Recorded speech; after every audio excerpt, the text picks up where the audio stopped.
Welcome back to another episode of Rock Boys Football. Hey, I'm going to put my hand up right off the bat. Y'all know I ain't no insider. I certainly ain't going to get up here and pretend like I'm an insider either. And I wasn't even planning on really talking about this storyline, but it has seemingly picked up a decent amount of traction over the last couple of days. That are the Mike Elko to Penn State rumors. And essentially, what I want to do for the next 10 to 15 minutes is talk about how I think it would be crazy for Mike Elko to pick up and leave what he's building in College Station and go up to Penn State. And I want to be very clear right off the bat, this is not an anti-Penn State take. I'll look at the potential of Penn State and say, look, we all know what Penn State can be as a program. I ain't going to get up here and try to take away from what Penn State can do. I more want to highlight what Mike Elko is doing at Texas A&M. And look, it ain't even about 2025. It's one of the best teams in the country right now. Go look at what he's building down there in College Station. Not ignorant to the fact that I get why Mike Elko's name is getting floated out there. Grew up in New Jersey, played his college football at Penn, legitimate ties to the Northeastern United States. I understand why Mike Elko's name is getting brought up. I wanted to take this opportunity to really dive into what Mike Elko is building at Texas A&M. Again, what I want to stress here, it's not just the on-field results in 2025. It's what is being built at Texas A&M and kind of dive into the trajectory where I think Texas A&M is going.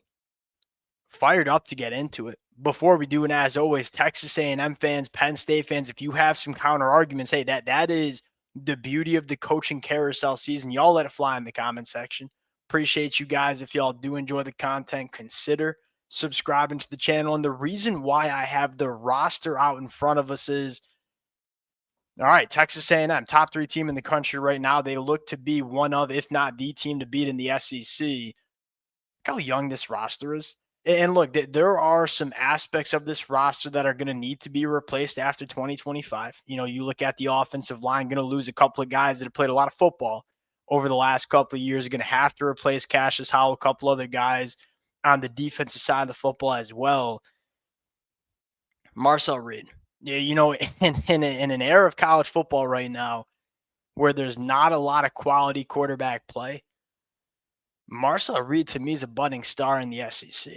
He's a redshirt sophomore, too. He's got multiple years of eligibility. This kid continues to get better. I don't think he's quite an NFL guy. I would be stunned if he leaves to the NFL after this year. You got your quarterback for the next couple of years. I'm looking at the wide receiver room and say, all right, Casey might go to the NFL draft after this year, although has eligibility to stay. Ashton Bethel-Roman's a sophomore. Mario Craver's a sophomore. Terry Bussey's a sophomore. You have so much talent in the wide receiver room, even the offensive line. All right, we're going to have to replace some really good football players, right? Trey Zune, Maj Reed Adams, Demetrius Crownover. You've built that pipeline up, and I love what they have with Adam Cushing. You know, I trust that Texas A&M offensive line to reload after this year as well. Now, number 2.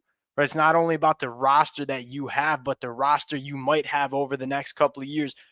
Recruiting down there at Texas A&M is firing on all cylinders. That hand up to me, that was the biggest question mark I had for Mike Elko coming to Texas A&M. Was Mike Elko the guy to maximize what Texas A&M can be as a recruiting program? Did he have the juice to bring in the firepower necessary to bang with the best teams in the SEC? I'd say we've gotten that answer during the short tenure of Mike Elko so far. Now, 2025, his first full class, number 10 in the country. 2026 right now, the class he's about to sign is top 5 in the country right now. Very well could be maybe top 3. I take an early look at 2027 and say there are some people that think Texas A&M could sign the number 1 class in the 2027 cycle. So it's not only about the roster that he has right now being one of the best teams in the country with a lot of young talent. It's also that he has seemingly really figured it out from a roster building recruiting standpoint. And the reason I say roster building is, look, Texas A&M doing a really good job on the trail. Top 10, top 5 classes, maybe top 3 classes. Go look at what they're doing in the portal as well. Bringing in a guy like KC, bringing in a guy like Mario Craver, bringing in a guy like Tyler O'Needham on the other side of the football, Will Lee in years past. They've recruited the high school ranks really well. They have supplemented in the transfer portal very well too. To me, I think it's very clear that Mike Elko has a lot of things in place the right way at Texas A&M, but at the same time, he is being given the firepower to go out and execute what he wants to do. How about this? And this to me, and this is where it gets a little anti-Penn State. And so if there are Penn State fans listening 5 minutes in, I apologize, but these are my takes on where college football is going. Look at the SEC landscape. In years past, really for the last decade, it felt like there was Georgia and Alabama at the top and just a really big gap. And that gap seemed really, really hard to close. Do we feel that way anymore in this conference? I think you can say for sure that that gap is closing, but then I look at the other programs in the SEC too. LSU. Like Texas A&M has a very real chance to go on the road this weekend, beat LSU, and if that happens, LSU might be looking for a new head coach. And then you look at all those names that are currently committed to LSU or on that LSU roster and say, guess what? Texas A&M's been battling for them as well. And then I look at Florida with the new head coach. I look at Hugh Freeze on the hot seat.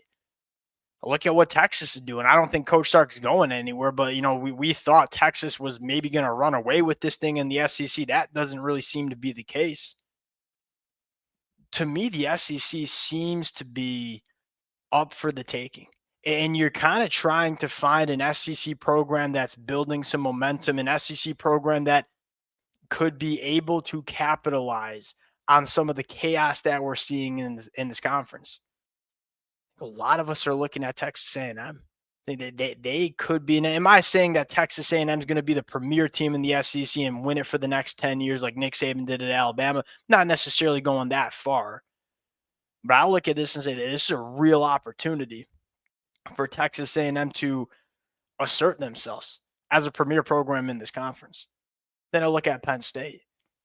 Okay, well, you've always kind of taken a second seat to Ohio State, at times Michigan as well. That gap doesn't seem to be closing at all. In fact, that gap might be getting a little bit wider between Penn State and the top teams in the conference. The emergence of Indiana. Now you're adding Oregon, you're adding USC into the Big Ten as well, and say, all right, well, the landscape in the SEC seems really favorable for Texas A&M. You can kind of just feel Texas A&M ascending in this conference. And you see a lot of other teams trying to find their way a little bit in this conference. I'm looking at the Big Ten and say, man, the Big Ten, a lot of these programs have it all figured out, and Penn State is looking for a new head coach. And so you look at where Texas A&M sits in the SEC, and you look at where Penn State's sitting right now in the Big Ten, favoring what's going on down there in College Station. And then lastly here, I mean, the coaching staff, player development, that all seems to be firing on all cylinders too on both sides of the football, right? Like Marcel Reed, Coach Colin Klein has done a phenomenal job building this offense, developing Marcel Reed. The offensive line, to me, might be the biggest storyline, right? In the Jimbo Fisher era, the offensive line play, the offensive line development was an absolute disaster. You bring in Adam Cushing. Like all of a sudden, within 2 years, we consider Texas A&M's offensive line one of the best in the conference. Then I look at the defensive side of the football and say, look, I get that Mike Elko and this coaching staff took some real heat after year one. I mean, we always said it's like there's a lot of new faces. There were a lot of moving parts to Texas A&M back in 2024. Kind of hard to pick at the player development that we've seen this year. Like DJ Hicks seemingly taking that step. I look in the back end and say, all right, Des Rick's starting to play better football. Marcus Ratcliffe way better than he was last year. I'm saying, hey, Damian Sanford's come out of nowhere and played like one of the better linebackers in this conference. Where's the flaw? I guess this is the best way to put it. Unless Mike Elko just misses the fall and winter weather, what is the reason you would leave Texas A&M? You're winning football games. The fan base has really embraced Mike Elko. It's like the Mike Elko era. Mike Elko even said it himself. have all the resources necessary to build a roster. You feel like you have a really good coaching staff in place.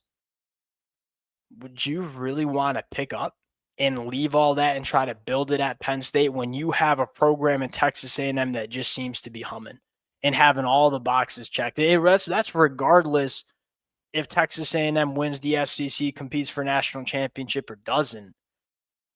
Look what Texas A&M's building right now. They got all their boxes checked. And so, look, I can't get into Mike Elko's head.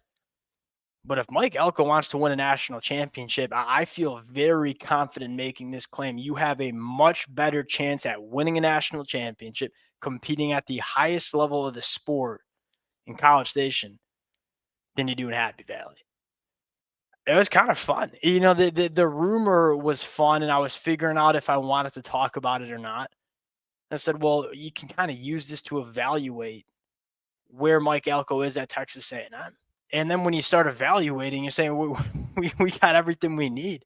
We're going in the right direction. Why would Mike Elko want to pick up and restart? I don't think he will. That's my take. We'll see how it plays out. Appreciate you guys rocking with it. To the Texas A&M fans, would love to hear how you guys are feeling about this one. Penn State fans as well, let it fly.